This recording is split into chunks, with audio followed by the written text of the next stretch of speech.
ایک صحابی ہے، یا رسول اللہ تنگی ہے رزق کی، کوئی وظیفہ بتائیں۔ کتنے لمبے لمبے وظیفے لوگ پڑھ رہے ہیں کہ کاروبار کھل جائے اور روزی بڑھ جائے، کتنے لمبے چوڑے، کتنے کتابوں میں ایڈے ایڈے بڑے وظیفے لکھے پہ، پڑھوں یہ مندہ بڈھا ہو جائے۔ میں قربان جاؤں یا رسول اللہ آپ کی شفقتوں پر، آپ کی رحمتوں پر، سنو یہ کرو، میری بات نہیں ہے، میرے نبی کی بات ہے۔ تجربے کی وجہ سے کرو گے تو کچھ نہیں ملے گا، یقین سے کرو گے تو دروازے کھلتے دیکھو۔ کہ یا رسول اللہ ارید ان یوسع علی رزقی، میں چاہتا ہوں میری روزی کھل جائے۔ تو آپ نے کہا ادم علی الطہارہ یوسع علیک رزقک، تو باوضو رہا کر تیرا رزق کھل جائے۔ کوئی زور لگتا ہے وضو؟ تمہارے یہاں تو سردی ہوتی ہی کوئی نہیں کہ بھئی ٹھنڈا پانی ہے کیسے وضو، یہ تو ہمارے لیے مسئلہ ہے کہ بھئی ٹھنڈا پانی ہے کیسے وضو کرو۔ وہ ہمارے گاؤں کا مراسی مجھے مل گیا، میں نے کہا چل نماز پڑھے گی، نہیں جی میاں جی سردی بڑی، نہ لے جاؤں سردی بڑی، مراسیوں کو سردی زیادہ لگتی ہے۔ میں نے کہا نہیں آج تک نماز پڑھا کے چھڑنا ہے۔ میں اس کو لے کے جب وہ ٹوٹی پہ بیٹھا نا، جو ہی ہاتھ پہ پائیں، اوہ حالے ہو ٹھنڈا پانی، اوہ حالے ہو ٹھنڈا پانی۔ تمہارے لیے تو یہ مسئلہ بھی نہیں کہ ٹھنڈا پانی۔ میرے نبی کی یہ سارا مجمع لے لو، یہ اوپر مستورات لے لیں، ادم علی الطہارہ یوسع علیک رزقک، میرے نبی نے فرمایا باوضو رہنا شروع کر دے، اللہ تیرا رزق کھول دے گا۔ ابھی اللہ رسول کی آپس کی بات ہے تو میری بات ہوتی تو دیوار پہ مار دو، تجربہ کرو۔ نبی کی بات کو تجربہ کر کے نہیں کرتے، یقین کے ساتھ کرتے ہیں۔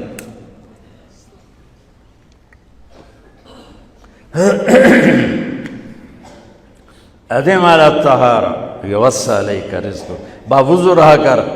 اچھا باوضو رہنے کے اور فائدے، اللہ پیار کرتا ہے، شیطان ڈرتا ہے، اور وضو ہوگا تو نماز آپ ہی پڑھی جائے گی، چلو یار وضو ہے 4 فرض ہی پڑھ لو گی۔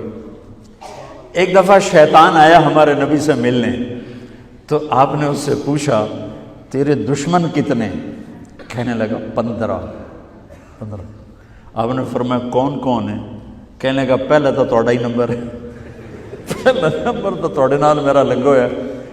پھر کہنے لگا وہ مسلمان جو 24 گھنٹے باوضو رہتا ہے وہ میرا بڑا دشمن ہے۔ جو باوضو رہتا ہے اور باوضو سوتا ہے، ایک فرشتہ اس کے لیے بندگی کا ثواب لکھتا رہتا ہے۔ خیر واپس آتا ہوں، میرے نبی نے فرمایا 4 باتیں لے لو اور دنیا بھی تمہاری آخر، ساری PIA زندہ ہو جائے گی، ساری اکانومی زندہ ہو جائے گی، ساری معیشت زندہ ہو جائے گی۔ 5 بھی نہیں، ایک انگلی بھی آپ نے نیچے کر دی، کہ یہ بس اتنی لے لو۔ حفظ و امانت، صدق حدیث، حسن خلیقت، عفت فی طعمت۔ کیا خوبصورت! ساری زندگی کسی کو دھوکہ نہ دینا، دیانت داری۔ میرے ملک کے ادارے کیوں ڈوب گئے؟ دیانت نکل گئے، کھوٹ آ گئی، دھوکہ آ گیا۔ میرے نبی نے کہا حفظ امانت، کبھی امانت میں خیانت نہ کرنا، صدق حدیث، کبھی جھوٹ نہ بولنا، ہمیشہ سچ بولنا۔ میرے نبی نے فرمایا میرا امتی ہر گناہ کر سکتا ہے، 2 نہیں کر سکتا، ایک جھوٹ کبھی نہیں بولے گا، ایک دھوکہ کبھی نہیں دے گا۔ میرے نبی کی 2 صفتیں ہائی لائٹ ہوئیں، صادق اور بولو کیا ہیں؟ کوئی اور بھی تو ہو سکتی تھی، جس سے مشہور کیا، کعبہ قوسین بھی تو ہے، اور ادنا بھی تو ہے، واللیل بھی تو ہے سیاہ زلفوں والا، والضحیٰ بھی تو ہے روشن چہرے والا۔ کس سے مشہور کیا؟ صادق امین۔ اگر آپ مجھ سے سوال کرو، میں ممبر رسول پہ بیٹھا ہوں، کہ مولانا صاحب سارے دین کو 2 لفظوں میں بتاؤ، ساری شریعت کو، تو میرے پاس 2 لفظ ہیں، سچائی اور امانت داری۔ آپ مجھ سے سوال کرو مولانا صاحب ساری دنیا کے کفر کو بتاؤ، تو میرے پاس 2 لفظ ہیں، جھوٹ اور دھوکے بازی۔ جھوٹ اور خیانت، پوری دنیا کا کفر ان کے اندر چھپا ہوا ہے، سچائی اور دیانتداری، پوری دنیا کا اسلام اس کے اندر چھپا ہوا ہے۔ دیانت اور سچائی یہ بیج کی طرح ہے، اور پورا اسلام پھر باغ بن کے پھلتا پھولتا ہے۔ جھوٹ اور دھوکہ یہ بھی بیج کی طرح ہے، پھر اس سے کفر کا جنگل کانٹوں بھرا جنم لیتا ہے۔ میرے معاشرے سے جھوٹ نکل جائے، دھوکہ نکل جائے، یہ پاکستان جنت کا ٹکڑا ہے۔ اور یہ حکومت کے بس کا نہیں ہے کہ وہ سب کو سچ بلوائے، یہ مجھے کرنا ہے، یہ مجھے کرنا ہے، میں نے اور آپ نے اس کو شروع کرنا ہے۔ حضرت جریر بن عبداللہ یہ یمن کے شہزادے تھے، آخری حج پہ مسلمان ہوئے، اپنے نوکر سے فرمایا گھوڑا خرید کے لا، میں پیسے یہاں پیمنٹ کروں گا۔ وہ منڈی میں گیا، 300 روپے کا گھوڑا لے کر آیا۔ جب انہوں نے گھوڑوں کو دیکھا تو وہ قیمتی تھا، مالک کو پتہ نہیں تھا، اور یہ گھوڑوں کی نسل کے پہچاننے والے اس سے کہنے لگے تیرے گھوڑے کے 400 کر دوں؟ کر دو۔ بڑا حیران ہو کے دیکھنے لگا، بھائی ہے کہ آپ تو مجھے چیز خریدنی ہے تو میں گھٹاتا ہوں، اور اجمل نے بیچنی ہے تو یہ اس کی قیمت بڑھاتا ہے، اور یہاں خریدار کہہ رہا ہے 400 کر دوں؟ وہ کہنے لگے کر دو۔ کہ 500 کر دوں؟ کہنے لگا کر دو۔ کہ 600 کر دوں؟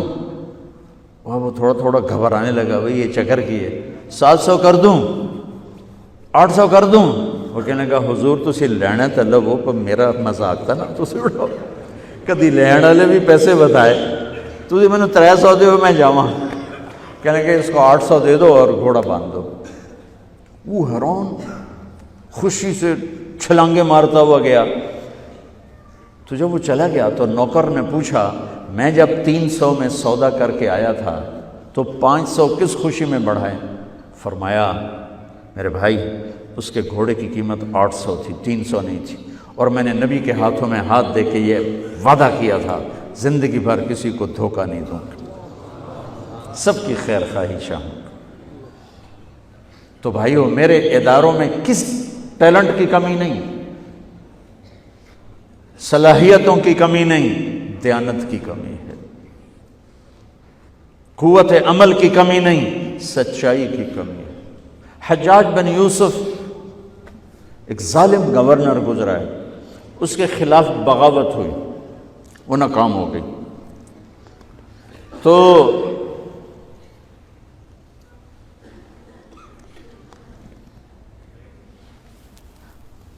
کوفہ میں ایک بزرگ رہتے تھے، ان کے بیٹے اس بغاوت میں شریک تھے۔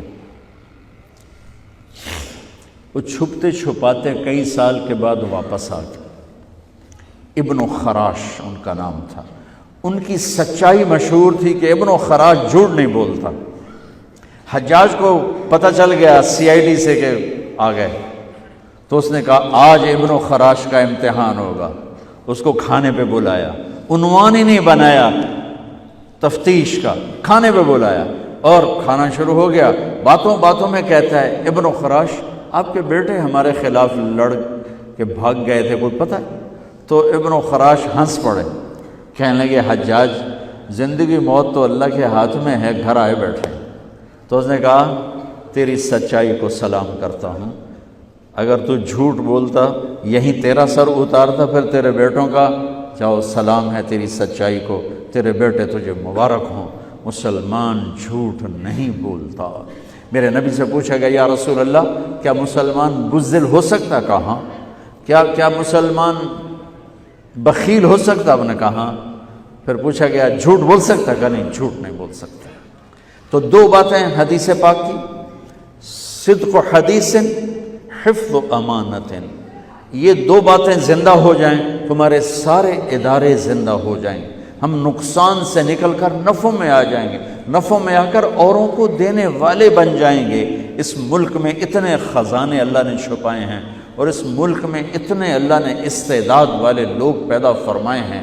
صرف 2 چیزوں سے ہم مار کھا رہے ہیں، ہمارے جو ادارے ڈوب رہے ہیں، وہ گلگت سے لے کر گوادر تک، اس میں وسائل کی کمی نہیں، سچائی کی کمی ہے، دیانتداری کی کمی ہے، اور یہ ریلیٹڈ ہے رب ہونے کے ساتھ، کہ ہم نے اللہ کے رب ہونے میں شک کیا تو ہم غلط راہوں پہ چل پڑے۔ رب تو اللہ ہے، دینے والا تو اللہ ہے۔